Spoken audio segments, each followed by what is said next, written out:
नमस्कार विद्यार्थी मित्रांनो, आज आपण कृषी किंग ॲग्री अकॅडमी या महत्त्वाच्या प्लॅटफॉर्म थ्रू आपला जो काही 2024चा येणारा अपकमिंग सिलेबस आहे एंटोमॉलॉजी रिलेटेड किंवा आपल्या ॲग्रिकल्चर रिलेटेड यामध्ये जो काही महत्त्वाचा विषय आहे एंटोमॉलॉजी, ॲग्रिकल्चरल एंटोमॉलॉजी, तर या टॉपिकबद्दल किंवा या सगळ्या रिलेटेड ओव्हरऑल टॉपिकबद्दल मी आज तुम्हाला थोडं मार्गदर्शन करणार आहे की नेमका अभ्यास कसा करायचा आणि बऱ्याच गोष्टींचं कसं आहे आकलन पण तुम्हाला या गोष्टीमध्ये झालं पाहिजे.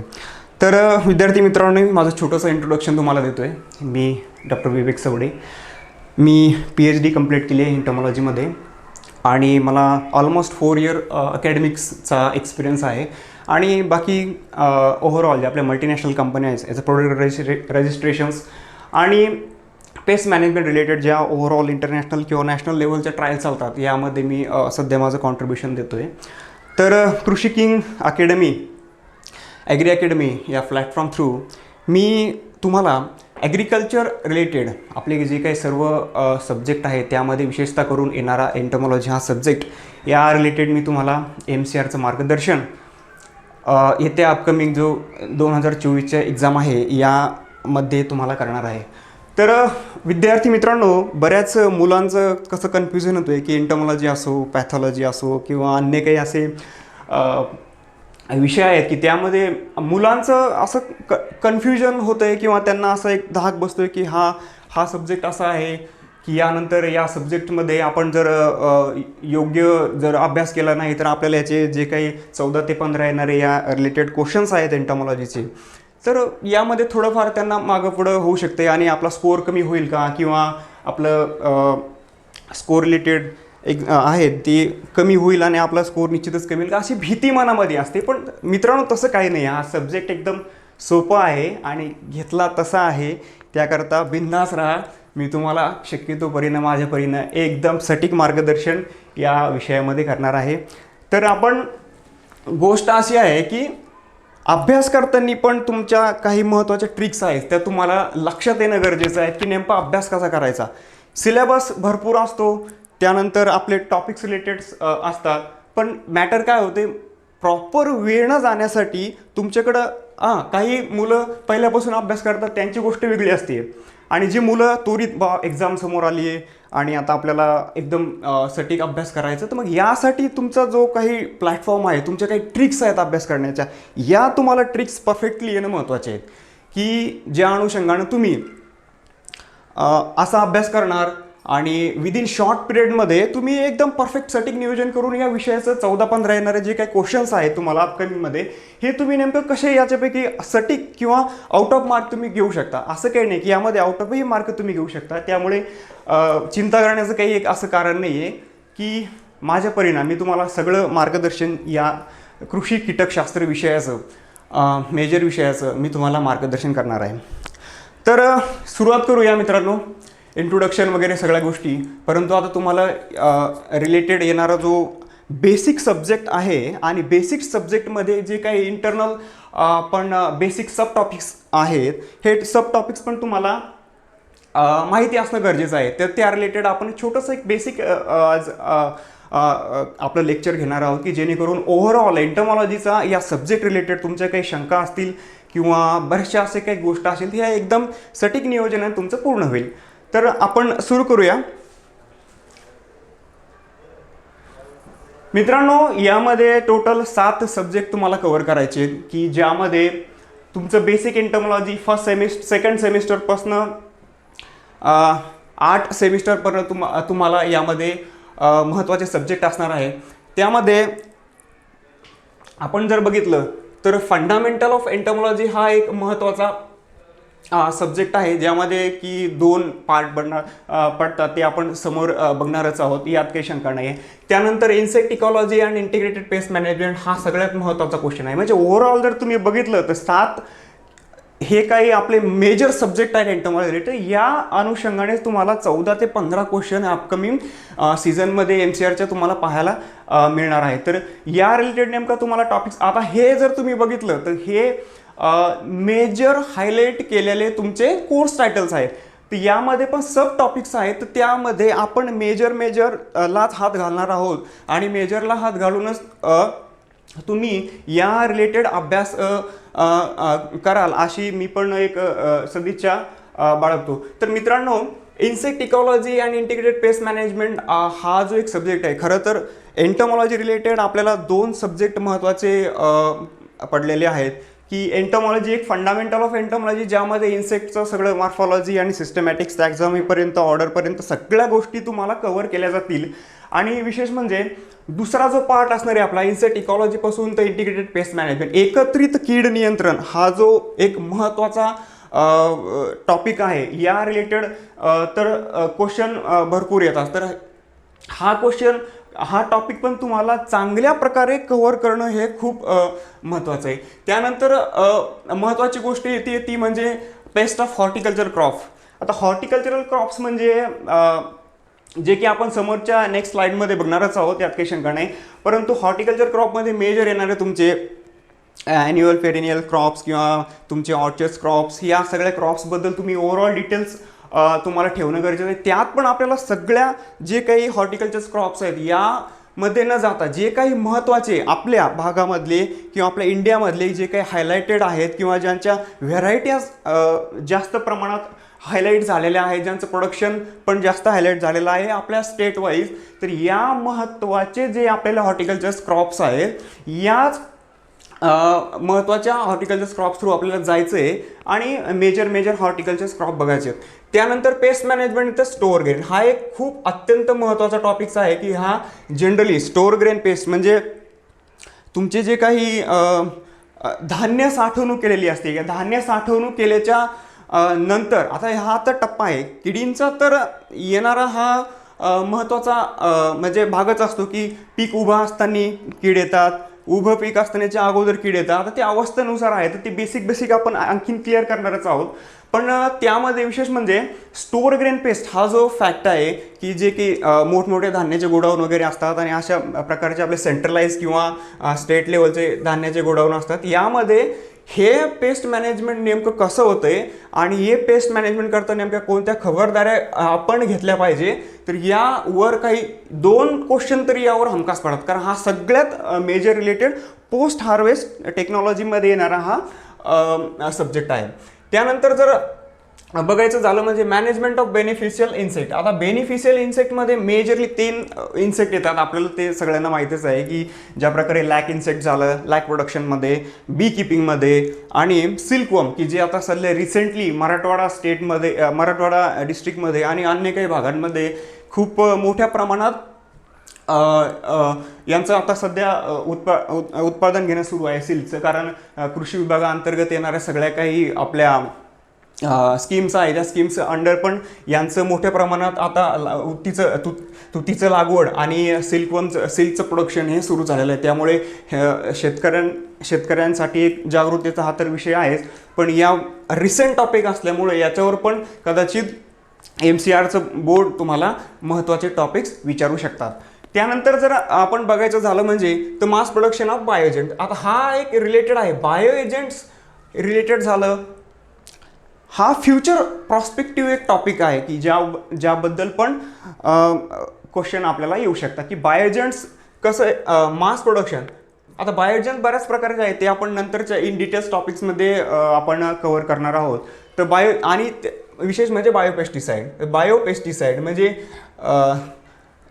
in case of biopesticide, no any use of any harmful chemicals or other chemicals like that, so it will harm to other pest and other humankind to be. So हे जे काही महत्त्वाचे टॉपिक्स आहेत हे आपण इन डिटेल तर बघणारच आहोत, पण याबद्दल एक पूर्वसंकल्पना आपल्याला माहीत असणं ही गोष्ट महत्त्वाची आहे. तर मास प्रोडक्शन करणं बायोएजंट्सचं आणि बायोपेस्टिसाइडचं हा फ्युचरिस्टिक प्रॉस्पेक्टिव्ह हा टॉपिक असल्यामुळं 100% याच्यावर 2 क्वेश्चन तरी बोर्ड विचारेल असा एक अंदाज नेहमीप्रमाणे असतो आणि येतातच. त्याच्यानंतर कमर्शियल बी किपिंग जे की आपण बेनिफिशियल इन्सेक्टमध्ये बघितलं, पण बी किपिंगला कसं आहे जास्त व्हॅल्यू असल्यामुळं बी किपिंग सेपरेट हा टॉपिक पण एक ठेवलेला आहे की ज्यामध्ये मधुमक्षिका पालन वगैरे, मधुमक्षिका पालन हे आता कसं आहे रिसेंट टॉपिक्स आहेत आणि कसं आहे मधुपक्षिकांचं जे काही महत्त्वाचे आपले क्रॉप्स आहेत जसे ओनियन झालं वगैरे अशा क्रॉपमध्ये बीचं कसं आहे पॉलिनेटर म्हणून यूज होतं. म्हणून बी प्रोडक्शन किंवा बी किपिंग हे अनुषंगानं बघून ह्या रिलेटेड आपल्याला कमर्शियल बी किपिंग पण बघणं महत्त्वाचं आहे. त्यानंतर silkworm cocoon production and technology यावर थोडं आपल्याला फोकस करणं गरजेचं आहे. तर हे जे महत्त्वाचे टॉपिक्स आहेत हे तुम्हाला अत्यंत काळजीपूर्वक बघणं गरजेचे आहे. तर चला तर मग सेपरेट टॉपिक वाईज आपल्याला यामध्ये नेमकं बोर्ड आपल्याला काय विचारेल आणि त्यामध्ये इन डिटेल्स आपल्याला नेमकी महत्त्वाची अभ्यास करताना कोणती आपल्याला काळजी घ्यायची किंवा जेव्हा तुम्ही अभ्यास करणार आहात तर तुम्ही पहिली गोष्ट तर तुमचा सिलेबस तुमच्या समोर असणार आहे की समजा एंटोमॉलॉजी सब्जेक्ट आज आपल्याला हाताळायचा आहे आणि हाताळता वेळेस तुम्हाला की कोणतीही अडचण न जावो यासाठी तुम्ही तयारी करणं गरजेचं आहे. त्यासाठी तुमचे जे काही महत्त्वाचे सब टॉपिक्स आहेत हे सब टॉपिक्स तुम्हाला बघणं पण गरजेचे आहेत. तर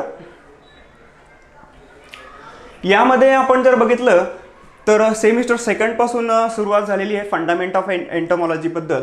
एंटोमॉलॉजी हा सब्जेक्ट आहे. तर यामध्ये विशेषतः करून आता हा सब्जेक्ट कसं आहे इन्सेक्टच्या ॲनाटॉमी, त्याच्यानंतर प्रोडक्शन, त्याच्यानंतर how they survive in the soil and other things to या सगळ्या गोष्टी असतात. तर या सगळ्या यावर पण महत्त्वाचे क्वेश्चन आपलं बोर्ड आपल्याला विचारतं आहे. तर यामध्ये महत्त्वाचे कन्सेप्ट आपल्याला समजून घेणं महत्त्वाचे आहे की एंटोमॉलॉजीची हिस्ट्री इंट्रोडक्शनपासून हिस्ट्रीपर्यंत एंटोमॉलॉजीच्या इंडियामधलं आपल्या की महत्त्वाचं बघणं आहे की नेमके एंटोमॉलॉजीचं इंट्रोडक्शन कसं झालेलं आहे आणि कोणते सायंटिस्ट यामध्ये कॉन्ट्रीब्यूट करतात किंवा फादर ऑफ वगैरे असे एंटोमॉलॉजी जसं सॉईल झालं आहे एग्रो झालं आहे एंटोमॉलॉजी कसे आहे. तर या सगळ्या गोष्टी आपल्याला बघणं गरजेचं आहे.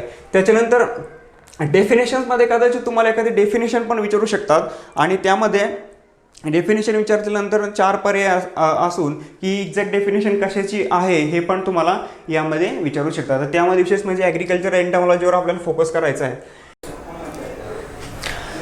तर फंडामेंट या टॉपिकमध्ये जर आपण महत्त्वाचं बघितलं फंडामेंट ऑफ एंटोमॉलॉजीमध्ये की मॉर्फोलॉजी रिलेटेड जे काही यामध्ये हा एक पार्ट पडलेला आहे या फंडामेंट एंटोमॉलॉजीमध्ये की यामध्ये फक्त तुम्हाला इन्सेक्ट रिलेटेड जे काही आहे की तुम्हाला इन्सेक्ट नेमका समजून घ्यायचं की ॲक्च्युली इन्सेक्ट जर तुम्हाला कळलं नाही तर तुम्हाला नेमक्या इन्सेक्टच्या रिलेटेड पेस्ट कोणत्या आहेत किंवा काय कोणत्या कशा प्रकारचे पेस्ट अफेक्ट आपल्या क्रॉपला करतात हे तुम्हाला कळणार नाही आहे. म्हणजे त्याची ॲनाटॉमी मॉर्फॉलॉजी या सगळ्या गोष्टी तुम्हाला करणं गरजेचं आहे. त्यामध्ये सगळ्यात महत्त्वाचं टॉपिक म्हणजे इन्सेक्टचं स्ट्रक्चर, कारण यावर थोडे कन्फ्युजिंग क्वेश्चन विचारतात. तर हे तुम्हाला जास्त क्रिटिकली बघणं गरजेचं आहे. आणि मेटामॉर्फोसिस हा जो विषय आहे यावर 100% एक तरी क्वेश्चन तुम्हाला विचारण्यात येतो की इन्सेक्टची मेटामॉर्फोसिस कशी होते वाढ आणि ते पण ऑर्डरवर डिपेंड आहे की प्रत्येक ऑर्डरमध्ये प्रत्येक इन्सेक्टची कशी मेटामॉर्फोसिस होती आणि त्या रिलेटेड ते आपल्या पिकांना कसे हानिकारक असतात. तर या सगळ्या गोष्टी तुम्हाला या टॉपिक रिलेटेड बघणं आहे की तुम्ही जर आता प्रत्येकच गोष्ट यातली करत बसला तर मग ते थोडं कन्फ्युजिंग होतं आहे आणि कन्फ्युजिंग झाल्याच्या नंतर तुम्हाला सिलेबस पण थोडा हेवी वाटायला लागतो. जे म्हणून तुम्हाला यामध्ये फक्त प्रिव्हियस जे काही क्वेश्चन विचारलेले असतील किंवा बऱ्याचशा अशा तुमच्या सिनियर्सकडून वगैरे तुम्हाला कळलेलं असेल की पेपर्स या टॉपिक्सवर असे असतील तर हे खूप एक गायडन्स महत्त्वाचं होते. परंतु मेटामॉर्फोसिस हा जो टॉपिक आहे यावर तुम्हाला जरा काळजीपूर्वक क्वेश्चन्स किंवा तुम्हाला थेरी याची वाचणं गरजेचं आहे. त्यानंतर सेकंड पार्टमध्ये जर सिस्टमॅटिक्सचे आपण बघितलं तर टॅक्झॉनॉमीपासून तर बायनॉमियल नॉमेनक्लेचरपर्यंत आता हे कसं एक फायलम आता आर्थ्रोपोडा इन्सेक्टचा आणि हे सगळं वर्गीकरण यामध्ये दिलेलं आहे आणि याच्यातले थोडे जे नावं आहेत हे तुम्हाला सुरुवातीला वाचताना थोडं जरा किचकट वाजू शकतं की यार हे असे नाव आहेत की यामध्ये कोणत्या नेमकं ऑर्डर आहेत. तर हे करताना तुम्हाला हे पाठच करणं गरजेचं आहे. जेवढ्या काही आपल्या रिलेटेड ऑर्डर्स आहेत मेजर ऑर्डर आहेत या मेजर ऑर्डर फायलमचं क्लासिफिकेशन आणि या सगळ्या गोष्टी ह्या तुम्हाला थोडं वाचून वगैरे चालत नाही. तर या तुम्हाला प्रत्येक इन्सेक्टची ऑर्डर आणि त्या ऑर्डरचं एक्झाम्पल हे तुम्हाला कन्फर्म माहीत असणं गरजेचं आहे, कारण यावर बरेचसे कन्फ्युजिंग क्वेश्चन असे विचारू शकतात. आपण नंतर बघणार आहोत की IPM सारखे जे काही टॉपिक्स आहेत यावर कसं आहे परफेक्ट क्वेश्चन आन्सर तुम्हाला येतात, की जे वाचल्याच्या नंतर तुम्हाला थिअरी आणि ऑब्जेक्टिव्ह केल्याच्या नंतर कन्फर्म तुम्हाला कळून जाते की हे या रिलेटेड क्वेश्चन आहे. जशी आपण ते नंतर बघणार आहोत. पण फॉर एक्झाम्पल आता ओडोनाटा आहे. ओडोनाटामध्ये जर तुम्हाला ड्रॅगन फ्लाय आणि डेमसल फ्लाय या दोन इन्सेक्ट जर तुम्हाला बघायचे असेल की या सेमच आहेत, दिसणारे सेम आहेत, पण याच्यामध्ये तुम्हाला आणखीन डीप क्वेश्चन जर विचारला तर हा कन्फ्युजिंग क्वेश्चन निर्माण होतो की त्याचं आयडेंटिफिकेशन नेमकं कसं करायचं. त्याच्या विंग्सवर त्याचं आयडेंटिफिकेशन ठरलेलं असते. मी एक एक्झाम्पल तौर तुम्हाला हे सांगितलं, परंतु तुम्हाला ऑर्डर करताना त्याचं एक्झाम्पल, आता ऑर्डर महत्त्वाची करणं गरजेचं आहे आणि त्याचं एक्झाम्पल हे तुम्हाला पाठच असणं गरजेचं आहे. जोपर्यंत तुम्ही सगळ्या ऑर्डर लिहिणार नाही आणि त्याचं एक्झाम्पल लिहिणार नाही तोपर्यंत तुम्हाला हे कळणार नाही. कारण या सगळ्यात जर कन्फ्युजिंग क्वेश्चन तयार होत असेल तर या सगळ्या ऑर्डर पार्ट जो आहे आपल्या सिलेबस रिलेटेडचा यावरच होतात आणि यावरच तुमचे कन्फ्युजिंग क्वेश्चन तयार झाले की नंतर मार्क कटण्याची जास्त चान्सेस याच सब्जेक्ट रिलेटेड आहे. म्हणून आपण जर बघितलं इन्सेक्टचा पहिला इंट्रोडक्टरीपासून हिस्ट्री इंडियामध्ये वगैरे सगळ्या गोष्टी आणि त्याची सिस्टमॅटिक्स हा जो 2 वर्गे विभागलेला टॉपिक्स आहे हा तुम्हाला खूप क्रिटिकली करणं गरजेचं आहे. कारण बाकीचे जे काही टॉपिक्स आहेत हे तुम्ही वाचा, त्याचे ऑब्जेक्टिव्ह वाचा, हे तुम्हाला क्लिअर होऊन जातात.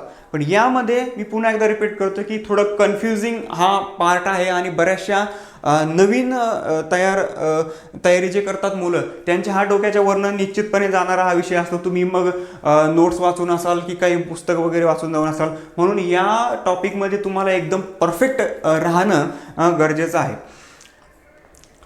त्यानंतर आपण 3rd सेमिस्टरचा जर विषय घेतला तर इन्सेक्ट इकॉलॉजी आणि IPM. आता हे एक महत्त्वाचा टॉपिक आहे.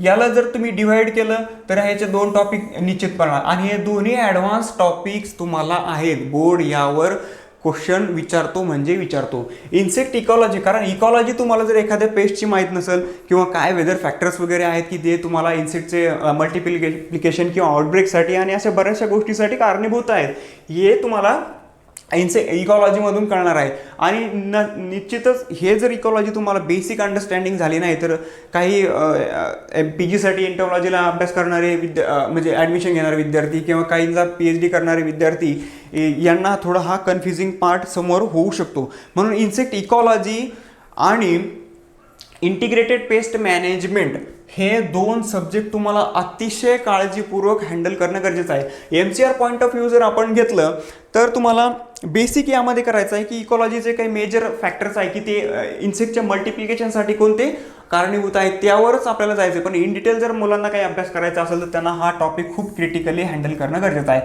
IPM हा टॉपिक मुलांना याचे प्रिन्सिपल्सपासनं तर याचं शेवटच्या मॅनेजमेंट, केमिकल मॅनेजमेंटपर्यंत तुम्हाला छोट्या ज्या काही त्याच्या मेथड्स आहेत ह्या करणं गरजेचं आहे. यामध्ये तुम्ही जास्त इन डिटेल्समध्ये नाही गेला तर चालणार, परंतु त्याचे जे महत्त्वाच्या मॅनेजमेंट प्रॅक्टिसेस आहेत त्या कोणत्या आहेत. फॉर एक्झाम्पल जर तुम्ही बायोलॉजिकल कंट्रोल घेतलं तर ते पॅरासिटॉइड आहे, प्रिडेटर आहे, तर यांची डेफिनेशन, नेमकं त्याचं एक्झाम्पल हे तुम्हाला करणं गरजेचं आहे. कारण यावर पण थोडे कन्फ्युजिंग क्वेश्चन निर्माण होतात. कारण मॉर्फॉलॉजी सिस्टमॅटिक्समध्ये तुम्हाला क्वेश्चन येणार पण कन्फ्युजिंग क्वेश्चन राहणार, पण तुम्हाला त्याचं आन्सर लगेच हायलाईट होणार. पण यामध्ये हे जे टॉपिक्स आहेत हे ब्रॉड सेन्स टॉपिक्स असल्यामुळं यामध्ये तुम्हाला स्टेटमेंट आन्सर ऑब्जेक्टिव्हमध्ये तुमच्या जास्त असल्यामुळं यामध्ये तुमचं कन्फ्युजन असणार आहे. परंतु तुमचं जर वाचन ओके जर ह्या विषयावर असेल किंवा ही कन्सेप्टच तुम्हाला प्रॉपर कळली व्यवस्थित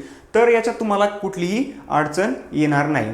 म्हणून आता हे जे काही आपले मेन इकॉलॉजीचे फॅक्टर्स आहेत हे तुम्हाला व्यवस्थित वाचून घ्या. त्याच्यामुळे त्याचं एक्झाम्पल तुम्हाला करणं गरजेचं आहे की ह्युमिडिटी वगैरे आला की ह्युमिडिटीमुळे इन्सेक्टच्या नेमक्या मॅनेजमेंटवर किंवा लाईफ सायकलवर कोणता परिणाम होते, रेनफॉलमुळे ॲफिड्स कसे वॉशआउट होऊन जातात किंवा रेनफॉलमुळे कोणते किडींवर त्यांचं पेस्ट सप्रेस होण्यासाठी मदत होते. तर ह्या गोष्टी तुम्हाला असं करतात. आता लाईट तर ओव्हरऑल तुम्हाला माहीतच आहे की लाईट हा सब्जेक्ट कसा आहे की ब्रॉडली डिवायडेड सब्जेक्ट आहे. पण लाईटमध्ये पण काही फॅक्ट आहेत की मल्टिप्लिकेशनसाठी किंवा त्यांच्या मेटामॉर्फिससाठी काही घटक महत्त्वाचे असतात की हे तुम्हाला गरजेचं आहे की कोणत्या इन्सेक्टला कोणतं स्पेसिफिक टेम्परेचर असतं की मेजर आपण ते क्रॉप रिलेटेड बघणार आहात.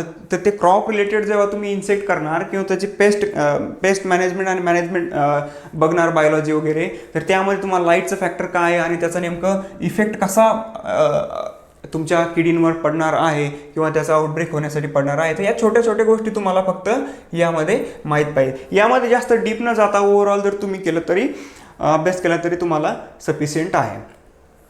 त्याच्यानंतर आता याचा जो दुसरा इकॉलॉजी आणि IPMचा महत्त्वाचा दुसरा जो टॉपिक आहे तो म्हणजे तुम्हाला येतो पेस्ट सर्व्हिलियन्समध्ये आणि पेस्ट फोरकास्टिंगमध्ये. आता हे ॲडव्हान्स पॉईंट ऑफ व्ह्यू तुमचे सब्जेक्ट आहेत. तर पेस्ट सर्व्हिलियन्स, त्याच्यानंतर फोरकास्टिंग, जशी रेन फोरकास्टिंग असेल तर पेस्ट फोरकास्टिंग, त्याच्यानंतर कॅटेगरीज ऑफ पेस्ट. आता कॅटेगरीज ऑफ पेस्ट याच्यात की paste, endemic paste, epidemic paste हा जो सब्जेक्ट आहे या जरा तुम्ही हा सब्जेक्ट क्रिटिकली तुम्ही करू शकता. कारण टाइप्स ऑफ पेस्ट जोपर्यंत तुम्हाला कळणार नाही तोपर्यंत ती कीड कोणत्या अवस्थेमध्ये येईल किंवा कोणत्या वातावरणामध्ये येईल किंवा कशी अफेक्ट करेल हे तुम्हाला कळणार नाही. आता हा ब्रॉड टॉपिक असल्यामुळे याला ओव्हरऑल तुम्ही त्याची टाइप्स ऑफ पेस्ट आणि समजा की पेस्ट आहे, मेजर पेस्ट आहे या गोष्टी आणि त्याचं एक्झाम्पल जर केलं तरी सफिशियंट आहे. पण तुम्हाला ते एक्झॅक्ट माहीत पाहिजे. आता इपिडेमिक विचारलं आणि एंडेमिक विचारलं तर यामध्ये बरेच क्वेश्चन विद्यार्थी कन्फ्यूज होतात की त्याचं, म्हणून तुम्हाला त्याचं एक्झाम्पल हे पाठ करणं गरजेचं आहे. त्यानंतर IPMचा लिमिटेशन ऑफ IPM वगैरे, त्याच्यानंतर त्याचे टूल्स, IPMचे टूल्स, कन्सेप्ट या गोष्टी तुम्ही वाचून घ्याल तर अतिउत्तम. बायोलॉजिकल कंट्रोलवर जास्त फोकस करणं गरजेचं आहे. मगाशी सांगितल्याप्रमाणे पॅरासिटोइड प्रेडेटर की ह्या ज्या निसर्गतः कीड नियंत्रणासाठी महत्त्वाच्या गोष्टी लागतात ते हे घटक आहेत. आणि जे काही केमिकल मॅनेजमेंट डिफेंड करतंय सध्या, आता हे बायोलॉजिकलच त्याला एक डिफेंड करू शकते की केमिकल न वापरता बायोलॉजिकल यूज करून तुम्ही किडींचं नियंत्रण चांगल्या प्रकारे करू शकता. किंवा जे ऑर्गॅनिक ग्रोअर्स वगैरे रिसेंटली आहेत आणि इम्पोर्ट वगैरे करतात बरेचसे फूड आणि बेवरेजेस वगैरे अशा बऱ्याचशा गोष्टी आणि सीड प्रोडक्शनमध्ये पण, तर त्यामध्ये तुम्हाला बायोलॉजिकल कंट्रोल हा विषय एकदम क्रिटिकली हँडल करणं गरजेचं. हा तर एक ब्रॉड सब्जेक्टच आहे यामध्ये नो डाऊट, पण तुम्हाला तुमच्या basic point of view related तुम्हाला हा बघणं गरजेचं आहे. आता ग्रुप इम्पॉर्टंट इन्सेक्ट ग्रुप यामध्ये पण बोटॅनिकल्स तुमचं बायोलॉजिकलमध्ये येणार आहे, मॅनेजमेंटमध्ये येणार बोटॅनिकल इन्सेक्टिसाईडमध्ये. परंतु तुम्हाला या सगळ्या गोष्टी, मोड ऑफ ॲक्शन, त्याच्यानंतर इन्सेक्टचं क्लासिफिकेशन, पेस्टिसाईडचं क्लासिफिकेशन, तर या थोड्या याच्या अगोदर जर तुम्ही कन्सेप्ट वाचून घेतल्या किंवा याचं डेफिनेशन जर तुम्ही अगोदर समजून घेतलं तर हा पार्ट खूप सोपा आहे समजण्यासाठी. आणि याचं जर एक्झाम्पल तुम्ही केलं तर फॉर एक्झाम्पल नेमॅटिसाइड जर तुम्ही केलं तर नेमॅटिसाइडची डेफिनेशन आणि त्याचं एक्झाम्पल करणं यामध्ये खूप महत्त्वाचं आहे. कारण शक्यतोवर जास्त जे क्वेश्चन बोर्ड विचारतं ते एक्झाम्पल पॉईंट ऑफ व्ह्यूनच विचारते किंवा याचे एक्झाम्पल्स वगैरे कसे आहेत किंवा यामध्ये कोणती पेस्ट येते ह्या तुम्हाला काय. आता इन्सेक्टिसाईड हा खूप महत्त्वाचा आणखी एक यामध्ये टॉपिक आहे की इन्सेक्टिसाईड फॉर एक्झाम्पल तुम्हाला त्याचे एअर देतील किंवा एअर देऊन कधी तो अमेंड झाला किंवा इस्टॅब्लिश झाला, या गोष्टी पण यामध्ये बघणं गरजेचं आहे. त्यानंतर पेस्ट ऑफ हॉर्टिकल्चरल क्रॉप. तर हॉर्टिकल्चरल क्रॉपमध्ये तुम्हाला इन डिटेल सगळ्या क्रॉपची स्टडी करणंही गरजेचं नाही आहे. मेजर क्रॉप्स तुम्हाला अगोदर करायचे, मेजर क्रॉप्सची पेस्ट तुम्हाला करायचा, त्याचं मॅनेजमेंट करायचं आणि स्पेसिफिक मॅनेजमेंट प्रॅक्टिसेस तुम्हाला खूप क्रिटिकली वाचणं गरजेचं आहे. कारण बऱ्याचशा किडींमध्ये तुमचे मॅनेजमेंट प्रॅक्टिसेस जे आहे ते सेम आहेत, परंतु तुम्हाला क्वेश्चन विचारतानाच अशी एखादी हिंट येऊ शकते की त्या हिंटमध्येच तुम्हाला ते कळून जाते. ज्यावेळेस तुम्ही वाचणार त्यावेळेस तुम्हाला ते लक्षात येईल, परंतु तुम्हाला एक्झाम्पल तौरपर मी तुम्हाला सांगतोय की तुम्हाला हॉर्टिकल्चरल क्रॉपमध्ये महत्त्वाचेच क्रॉप करणं गरजेचंच आहे. तर यामध्ये तुम्ही हे इन डिटेल्स वाचून तुम्ही ह्या गोष्टी बघू शकता. यामध्ये आता फॉर एक्झाम्पल सांगायचं झालं तुम्हाला पोमोग्रेनेट. आता हा पोमोग्रेनेट मेजरली इम्पोर्ट पण होत आहे, तर पोमोग्रेनेटवर येणारे मेजर पेस्ट, सगळ्या पेस्ट तर वाचायचे आहेत, पण ज्या मेजर पेस्ट कॅटेगरायझेशनमध्ये आहे त्याच्यावर जास्त तुम्हाला फोकस करायचा आहे. त्या कोणत्या ऑर्डर्समध्ये वगैरे येतात की अनार बटरफ्लाय, समजा पोमोग्रेनेट बटरफ्लाय किंवा तरी नेमकी आहे. बटरफ्लाय म्हणल्यावर बरेचसे कन्फ्यूज होतात की डिप्टेरामध्ये ऑर्डरमध्ये येतात, पण पोमोग्रेनेट अनार फ्लाय किंवा पोमोग्रेनेट जे बोरर आहे, बोरर आणि बरेचसे मुलं पण बोरर आणि लार्वेमध्ये पण कन्फ्यूज होतात. तर यांच्या डेफिनेशन जर तुम्ही ॲनाटॉमीमध्ये अगोदर केल्या तर तुम्हाला ते थोडं सोयीस्कर जाईल. तर ह्या पोमोग्रेनेट रिलेटेड समजा अशा किंवा ग्रेप्समध्ये हे तुम्हाला थोडं क्रिटिकली वाचून पण तुम्हाला यामध्ये याच्या मेजर पेस्ट हायलाईट करणं किंवा त्याच्याबद्दल थोडं अपडेटेड नॉलेज ठेवणं पण गरजेचं आहे. त्यानंतर जर आपण बघितलं paste of crops, store grain paste.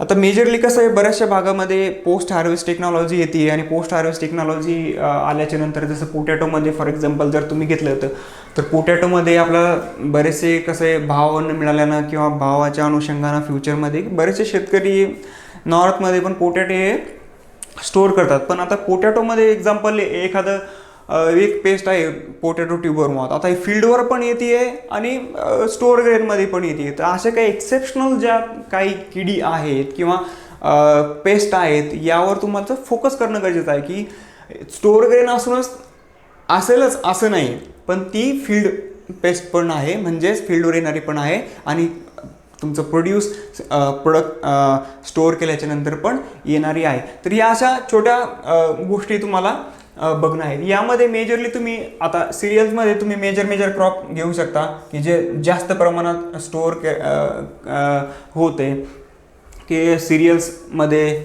बाजरामध्ये. आता बोर्ड केलेल्या आहे सगळ्या गोष्टी. पल्सेसमध्ये पिजन पी हे महत्त्वाचं आहे.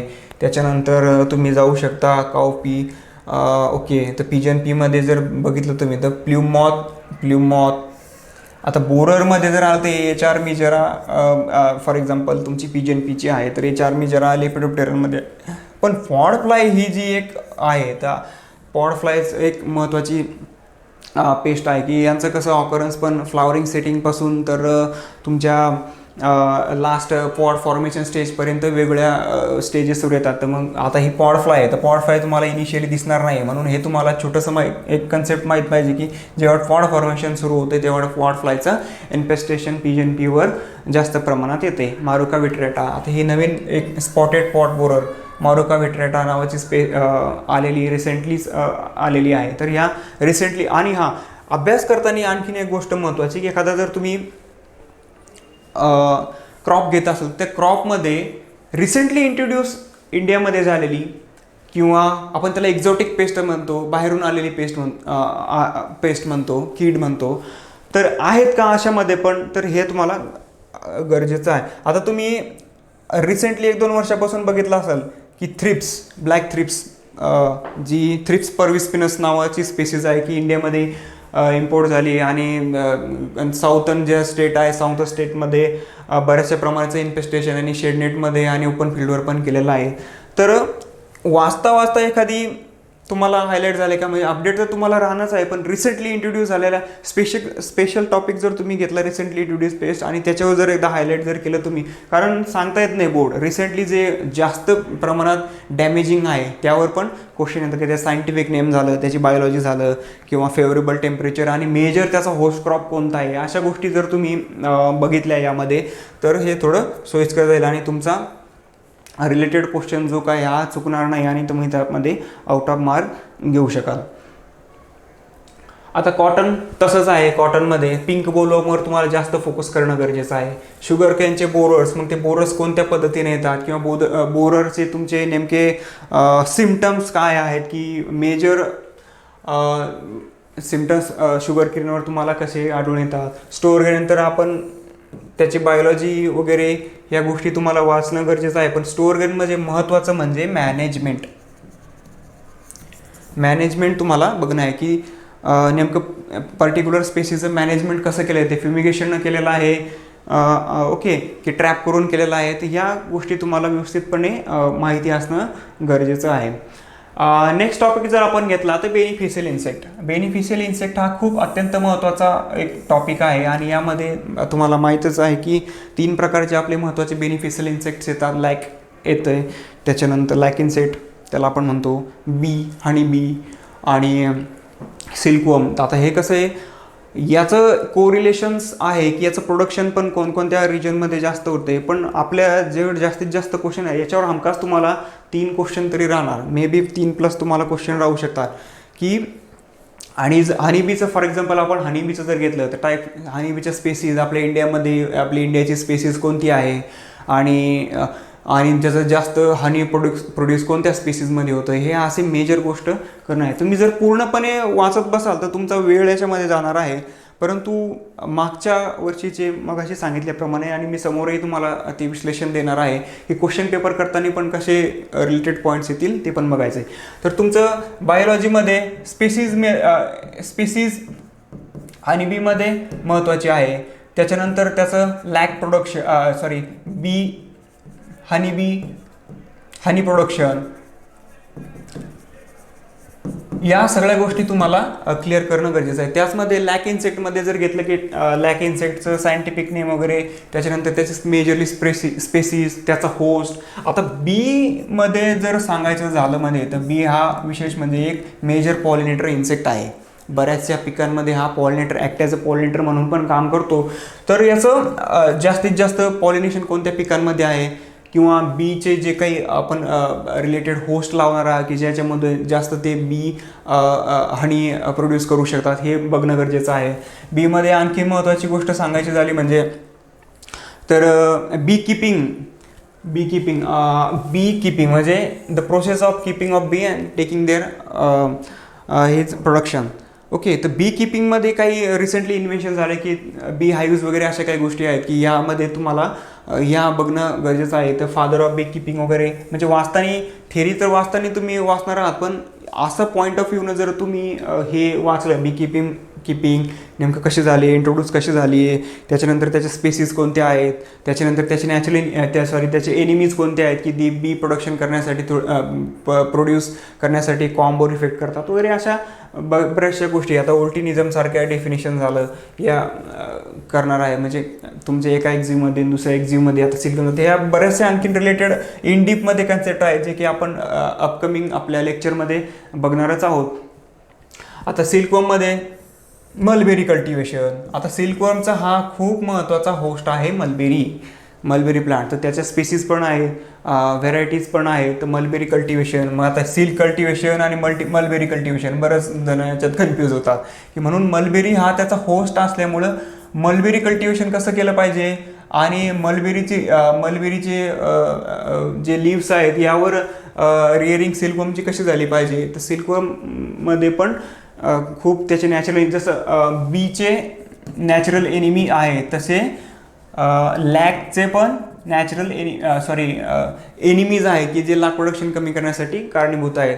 तसेच सिल्कचं पण आहे, सिल्कवर्मचं पण आहे की त्याच्या स्पेसीज आणि त्याच्या नेमकं सिल्कवर्म अफेक्ट करण्यासाठी लार्वा स्टेजमध्ये त्याला डॅमेजिंग करते. यामध्ये फंगस आहे आणि बरेचसे असे व्हायरस पण आहेत. तर ते व्हायरस आणि फंगसचं तुम्हाला थोडं टॉपिक वाचून त्याबद्दल थोडं अपडेटेड नॉलेज ठेवणं गरजेचं आहे. कारण क्वेश्चन यावर तुमचा कसा येईल, तुमचं एक तर बी किपिंगवर येईल किंवा त्याची बायोलॉजीवर येईल, त्याच्या स्पेसीजवर येईल किंवा त्याचं प्रोडक्शनवर येईल किंवा सिल्कचं सांगायचं झालं म्हणजे त्याच्या एनिमीजवर येईल.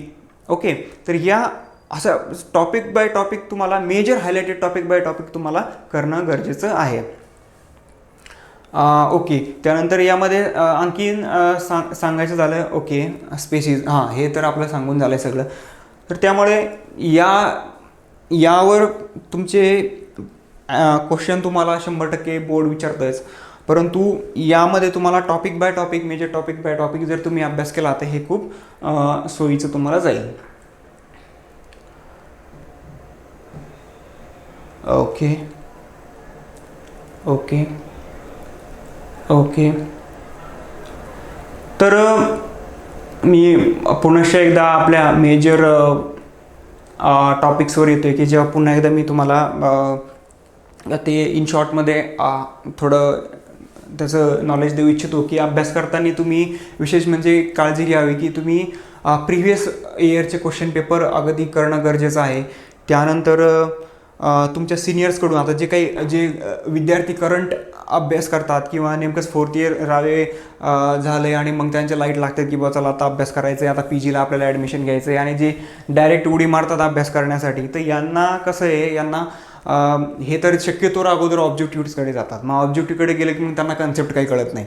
अशा गोष्टी होतात की हे सगळ्या गोष्टी टाळण्यासाठी तर 3rd इयरच्या मुलांना पण या अपकमिंग 24चा जो पेपर येणार आहे आपल्याला, यासाठी महत्त्वाची प्रॅक्टिस करणं गरजेचं आहे की तुम्ही शक्यतो नोट्स कमी वाचा.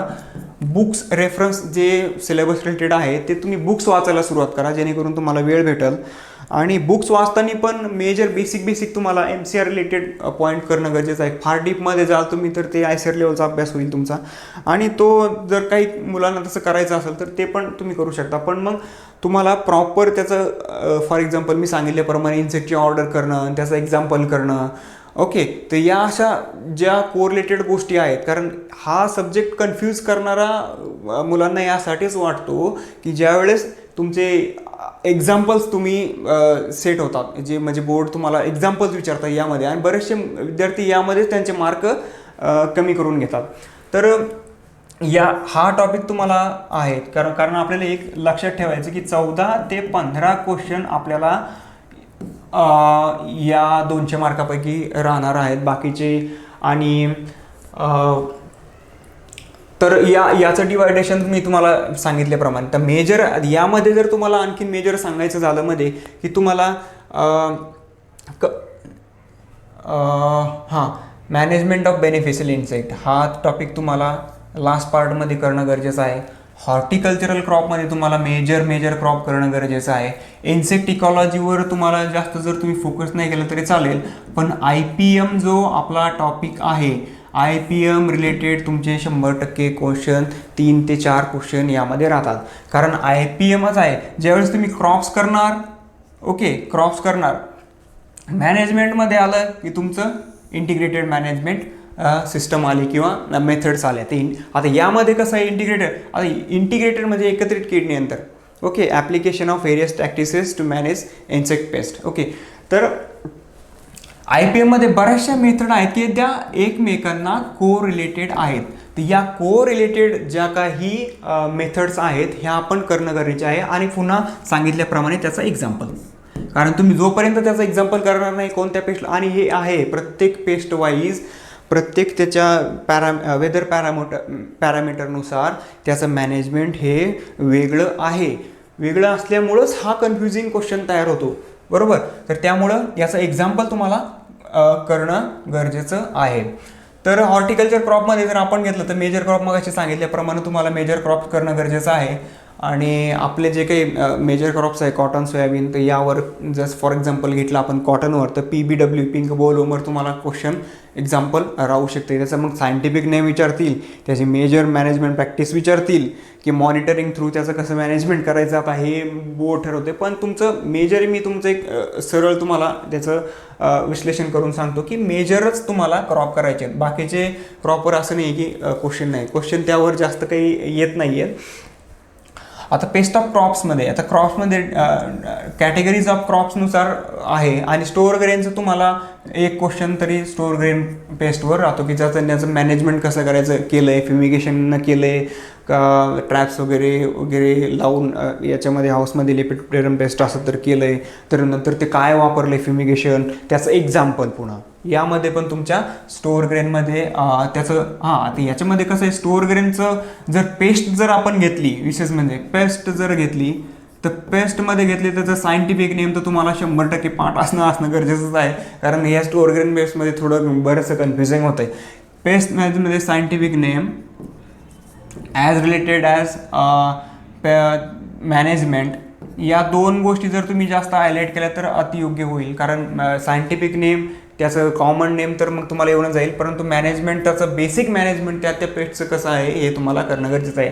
मग अशी मी तुम्हाला एक आणखी सांगितल्याप्रमाणे की पोटॅटो ट्यूबर मॉथ हे फील्डमध्ये पण असतो आणि हा आपल्या स्टोअर ग्रेनमध्ये पण असतं. तर असं क्वेश्चन विचारू शकतो की स्टोअर ग्रेन हा पण आहे, ऑल ऑफ देम पण असतं. आता पोटॅटो ट्युबरमा तुम्हाला माहीत पाहिजे की हा पण स्टोअर ग्रेन पेस्ट आहे. तर यासारख्या गोष्टी छोट्या छोट्या कन्फ्यूज करणाऱ्या, आता ज्यावेळेस तुम्ही ऑब्जेक्टिव्ह वाचाल त्यावेळेस ते क्लिअर होईलच म्हणा, परंतु वाचताना त्याच्याबद्दल ओव्हरऑल नॉलेज तुम्हाला अपडेट ठेवणं गरजेचं आहे. बेनिफिशियल इन्साईटमध्ये त्याचं मॅनेजमेंट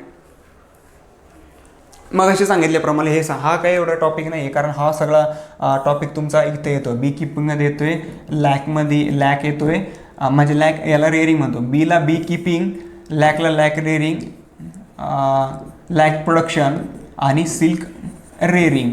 तर हे जे काही 3 रिलेटेड टॉपिक्स आहेत, बी, लॅक्स आणि सिल्क, यावर तुमचे एक तरी क्वेश्चन तुमचं बोर्ड तुम्हाला विचारतं. मग या तुम्हाला सायंटिफिक नेम विचारू शकतील, त्याचं प्रोडक्शन जास्त कोणत्या स्पीसीजमध्ये ते विचारू शकतील, कोणती इंडियाची स्पीसीज आहे बीमध्ये विशेषतः हे तुम्हाला विचारू शकतील. त्यानंतर लॅकमध्ये प्रोडक्शन वगैरे पुन्हा याच्यामध्ये, कारण हे बेनिफिशियल इन्सेक्ट आलं म्हणजे आपण त्याचं प्रोडक्शनच घेणार आहोत, एवढं तुम्ही फक्त लक्षात ठेवायचं. म्हणजे तुम्हाला बीमध्ये जर तुम्ही बघितलं तर त्याचं प्रोडक्शन तुम्हाला पहिली गोष्ट म्हणजे स्पीसीज, दुसरी गोष्ट म्हणजे त्याचं प्रोडक्शन, आणि तिसरी गोष्ट म्हणजे त्याच्यावर एखादा एनिमीज आहे का तो ते बी किंवा प्रोडक्शन त्याचं कमी करण्यामागं कारणीभूत आहे का. ह्या 3 गोष्टी जर तुम्ही हायलाईट केल्या तर ठीक आहे. बायोलॉजी रिलेटेड तुम्हाला याच्यावर जास्त काही क्वेश्चन विचारणार नाही, कारण याची बायोलॉजी ही खूप इन डिटेल्स असल्यामुळे यावर जास्त काही क्वेश्चन पडेल असं काही आतापर्यंत झालेलं नाही. पण तुम्हाला ह्या 3 गोष्टी करणं गरजेचं आहे.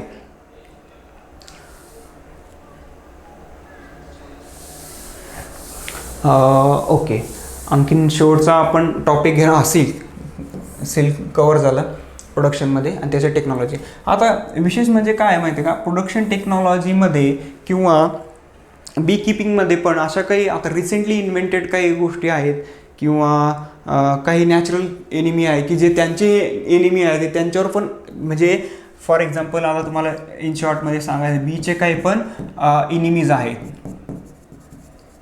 जसं गॅलोरिया मेलोनोलिका,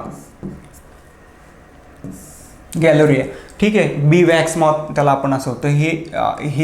तर यावर पण काही नॅचरल एनिमीज आहेत का, असं काही रिसेंटली इन्व्हेन्शन किंवा काही मुलांना रिसर्च पेपर आर्टिकल पण वाचायची सवय असते, तर त्यामध्ये जर कोणाला काही हायलाईट झालं तर ह्या गोष्टी फक्त तुम्हाला अपडेटेड नॉलेजसाठी तुम्हाला ठेवणं गरजेचं आहे. कारण बरेचसे आता कसं रिसेंटली होऊन राहिले की फॉर एक्झाम्पल त्या थ्रिप्सचं मी तुम्हाला एक्झाम्पल दिलंच, ठीक आहे. तर थ्रिप्सचं मॅटर काय होते की थ्रिप्स असते जनरल आत्तापर्यंत 3-4 स्पीसीजच म्हणजे सायन्स पण स्टडी करत आले, पण हे रिसेंटली इन्व्हेंटेड पेस्ट आहे जे काही साऊदर्न कंट्रीमध्ये त्याचा मॅक्सिमम लॉस झालेला आहे. ही थ्रिप्स परविस्पिनस, ठीक आहे, TP शॉर्टमध्ये थ्रिप्स परविस्पिनस. तर ही स्पेसीज कुठून आली आहे नेमकी किंवा याचा सायंटिफिक नेम तुम्हाला माहीत असणं गरजेचं आहे. मॅनेजमेंट प्रॅक्टिसेस यामध्ये थोडंसं तुम्ही नाही केलं तरी चालेल, पण ते सायंटिफिक नेम कुठून आली आहे, इन्व्हेंटेड पेस्ट आहे, एक्झॉटिक पेस्ट आहे, या अशा गोष्टी तुम्हाला थोडंफार बघणं गरजेचं आहे प्रोडक्शनमध्ये. तर हे जे काही आपले रिलेटेड 7 टॉपिक आहेत, असं काही नाही आहे की पेपरचा अभ्यास करताना तुम्ही हा विषयच एवढाच अवघड आहे आणि आता याचं सिलेबस पण भरपूर आहे आणि आता कसं करायचं. तर MCR पॉईंट ऑफ व्ह्यू मित्रांनो फक्त एकच गोष्ट लक्षात ठेवायची आहे की तुमचा सिलेबस तर तुमच्या बोर्डवर किंवा तुमच्या स्टडी रूममध्ये लावलेलाच असेल, तर त्यामध्ये फक्त बेसिक गोष्टी तुम्हाला अगोदर समजून, वेळ असेल तर समजून घेणं आणि इन डिटेल्समध्ये वाचणं. तुम्हाला जर वेळ जास्त पुरेसा नसेल, कारण अन्य काही ॲग्रोनॉमी पॅथॉलॉजी रिलेटेड आहे की याचं पण सायंटिफिक नेम वगैरे असतात. आता याच्यामध्ये एंटोमॉलॉजी म्हणजे तुम्हाला सायंटिफिक नेम करणं गरजेचं आहे, कारण क्वेश्चन तुम्हाला सायंटिफिक नेमचा विचारेल का कॉमन नेमचं विचारेल हे बोर्ड ठरवते. तर या गोष्टी तुम्हाला पण बघणं गरजेचं आहे. तर अन्य काही सांगायचं म्हणजे की बाकीच्या पण विषयाचं तुम्हाला हँडलिंग करणं गरजेचं आहे. तर तुमचा टायमिंग ठेवून तुमचं सिलेबस रिलेटेड मेजर बेसिक 200 क्वेश्चनपैकी आपल्याला किती क्वेश्चन यावर विचारतात, याचं ॲनालिसिस करून याच्यावर मागच्या वर्षीचे क्वेश्चन पेपर चेक करून किंवा तुमच्या सिनियर्सकडून जे काही चांगल्या कॉलेजला PGला ॲडमिशन ज्यांनी घेतलेलं आहे त्यांना विचारून जर तुम्ही छोटंसं असं ट्रिक यूज करून जर याचा अभ्यास केला तर असं तुम्हाला चांगलं ओव्हरऑल याचं मार्गदर्शन तर होईलच, परंतु तुम्हाला अभ्यास नेमका स्टडी करताना कोणत्या ट्रिक्स फॉलो करायच्यात हे तुम्हाला लक्षात येईल. तर यावरचे जे मेजर इन डिटेल्स लेक्चर आहात या अपकमिंग टाईममध्ये आपण बघणारच आहोत की इन डिटेल्समध्ये, आणि त्यामध्ये पण आपण जास्त डीपमध्ये न जाता MCR point of view related जर तुमचे काही मेजरच टॉपिक्स आहेत तेच आपण प्रेझेंटेशनद्वारे आपण हायलाईट करणार आहोत की, आणि यामध्ये नेमकं कसे क्वेश्चन विचारू शकतात आणि कसे, विशेष म्हणजे क्वेश्चन तर विचारतात पण नेमके कन्फ्युजिंग क्वेश्चन कोणत्या टॉपिकवर जास्त विचारतात ते पण मी तुम्हाला अपकमिंग टाईममध्ये हायलाईट करणार आहोत. तर या प्रकारचं सगळा सिलेबस डोक्यामध्ये सेट करून तुम्ही जर अभ्यास केला तर एंटोमॉलॉजी रिलेटेडमध्ये तुम्ही 14 ते 14 किंवा 15 ते क्वेश्चनपैकी फॉर एक्झाम्पल तुमचे 13-14 क्वेश्चन तर तुम्हाला आउट ऑफ पडणं गरजेचं आहे. कारण ज्यावेळेस तुम्ही अभ्यास करता त्यावेळेस आउट ऑफच तुम्हाला मार्क पडेल असं काही तुम्ही धरू नका. कारण ज्यावेळेस सायंटिफिक नेमचा विचार होतो तो बरेचसे मुलांना सायंटिफिक नेम वाचल्यामुळं किंवा त्यांचे कन्फ्यूज होण्यामुळं, स्पेलिंग्स न आल्यामुळं अशा गोष्टी ज्या आहेत की त्यांना ते हायलाईटच होत नाही की हे कुठलं आहे, याचं कॉमन नेम काय असेल समजतच नाही. म्हणजे याच्यामध्ये नाही, परंतु तुमचा जो इकॉलॉजीचा आणि IPMचा प्रॅक्टिसेसचा जो पार्ट आहे मग तो फंडामेंटल सोडून दिला तर यामध्ये हा जो बाकीचे रिलेटेड हा पार्ट आहे तर यामध्ये तुम्ही आउट ऑफ मार्क घेऊ शकता. कारण याचे एक्झाम्पल तुम्हाला पेजचे समजण्यासाठी खूप महत्त्वाचे आहेत. परंतु फंडामेंटल्समध्ये तुम्ही ऑर्डर ज्यावेळेस करत असता तर ऑर्डर, त्याचं नाव आणि एक्झाम्पल तुमचे एक्झाम्पल पाठ होते पण ऑर्डरच पाठ होत नाही, अशा बऱ्याचशा गोष्टी होतात. तर ह्या रिलेटेड तुमच्या ज्या कन्सेप्ट आहेत त्या तुम्हाला ऑर्डर व्यवस्थित लिहून त्याच्या पाठ करून त्याचा स्टिकर्स वगैरे चिटकून रूममध्ये येता जाता तुम्हाला पाठ करून त्याचं एक्झाम्पल महत्त्वाचं म्हणजे पाठ करणं तुम्हाला गरजेचं आहे. कारण याच्यात नो एक्सक्यूज तुम्ही एक्सक्यूज तुमचं इकडे होतं हे वाचल्यामुळे, थेरॉटिकल पार्ट असल्यामुळे तुला समजून जात आहे तुम्हाला, पण इथं तुम्हाला एक्झाम्पल त्याचं दिल्याशिवाय तुमचा मार्क पडत नाही. आणि यामध्ये कसं आहे एकच एक्झाम्पल नसते तर असे वेगवेगळे पेस्टचे एक्झाम्पल असतात, त्यामुळे आणखीन कन्फ्युजिंग क्वेश्चन यामध्ये निर्माण होतोय. तर याबद्दल तुम्हाला जास्त सजग राहणं गरजेचं आहे. तर अशा प्रकारचा सिलेबस आहे. होप तुम्ही बेटरली स्टडी करणार आणि आपला जो काही कमिंग 24चा जो पेपर आहे यामध्ये हा माझ्या सब्जेक्ट रिलेटेड तुम्ही चांगला स्कोर कराल अशी मी आशा बाळगतो. आणि कृषी किंग अकॅडमी, ॲग्री अकॅडमी या थ्रू आणखीन याचे इन डिटेल्स अपकमिंग टाईममध्ये आपले महत्त्वाचे लेक्चर येणार आहे ते आपण स्टडी करू. त्यामध्ये आपण बेसिक जो महत्त्वाचा MCRला येणारा पार्ट आहे तो आपण बघणार आहोत. तर होप सो ऑल स्टुडंट तुमची अपकमिंग तुमचा पेपर येण्यासाठी आणि अभ्यासासाठी तुम्हाला शुभेच्छा.